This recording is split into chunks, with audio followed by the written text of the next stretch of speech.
আর রহমানির রহিম, যিনি পরম করুণাময় দয়ালু দাতা আল্লাহ, যার দয়ার কোনো শেষ নাই, যার দয়ার কোনো সীমা নাই, পরম করুণাময় দয়ালু দাতা আল্লাহ।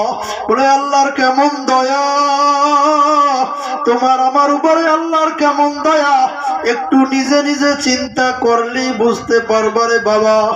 আমার মাওলা যদি তোমারে আমারে দয়া না করতো, মায়া না করতো, তাহলে তুমি আর আমি এই দুনিয়ায় কেউ মানুষ হইয়া জন্ম নিতে পারতাম না।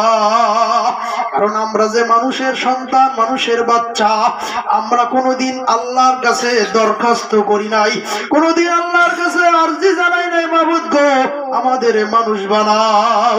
আল্লাহ নিজের ইচ্ছায় আমাদের মানুষ বানাইছে, বিনা দরখাস্তে, বিনা চাওয়ায়। যে আল্লাহ তোমারে আমারে মানুষ বানাইলো, ওই আল্লাহর প্রশংসা করবা না তো কার প্রশংসা করবা? প্রশংসা তো তারই করবা যে তোমাকে আমাকে মানুষ বানাইছে। শুধু মানুষ বানাইছে তা নয়, বাজানরে ভালো করিয়া বোঝা লাগবে যুবক ভাই। এখনই বোঝার সময়, সময় চলিয়ে গেলে আর লাভ হবে না, আর বোঝারও সুযোগ থাকবে না, বুঝিয়াও কাজ হবে না।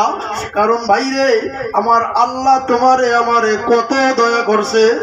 আর রহমানির রহিম, পরম করুণাময় দয়ালু দাতা আল্লাহ, তার কেমন দয়া, তার কেমন দয়া। এ আমার যুবক ভাইরা, এ আমার মুরব্বী বাবারা, একটু খেয়াল করলে দেখতে পারবেন আমার মাওলার কত দয়া। আপনি আর আমি আমরা মায়ের গর্ভে কেউ আসি নাই, আমাদেরকে আমার মাওলাই নিয়ে আসছে। কিভাবে আসি আমরা তাও জানি না, কখন আসি আমরা তাও জানি না, কেউ কিছু বলতে পারবো না, কারো কিছু বলার সাধ্য নাই, কারো কিছু বলার শক্তি নাই। যদি একজনারে দাঁড়াইয়া বলি, ভাই চাচা মিয়া দাঁড়ান, দাঁড়াইয়া বলেন মায়ের গর্ভে কিভাবে আসছেন, কখন আসছেন, বলবে হুজুর জানি না, কিছুই জানি না। কারে আমরা কেউ জানি না, কেউ জানি না। তাহলে জানে কে? কে জানে? কে জানে? আল্লাহ। আমাদেরকে আনছেও আল্লাহ। এখানে কত আমার মাওলার দয়া, একটুখানি চিন্তা করলে অনেক কিছু বোঝার আছে রে বাবা। আমার মাওলা দয়া মায়া করিয়া তোমার আমার এই রুহুটারে ঘুরাইয়া মানুষের পেটে ঢুকাইয়া দিছে। তোমার আমার এই রুহুটারে আমার আল্লাহ যদি ঘুরাইয়া একটা কুকুরের গর্ভে ঢুকাইয়া দিত, তুমি আর আমি একটা কুকুর হইয়া জন্ম নিয়ে যাইতাম। একটা কুকুরের জীবনে কত কষ্ট, এই কষ্টটা তোমার আমারও পাওয়া লাগতো। আরে বাজারের কুকুর গুলোর দিকে তাকাইয়া দেখো, ওরাও খায়, ওরাও ঘুমায়, আমরাও খাই, আমরাও ঘুমাই, কিন্তু একটা কুকুরের নিজের কোনো কামাই করার শক্তি নাই। ও আল্লাহর কাছে মুখাভিক্ষি, মানুষের কাছে মুখাভিক্ষি।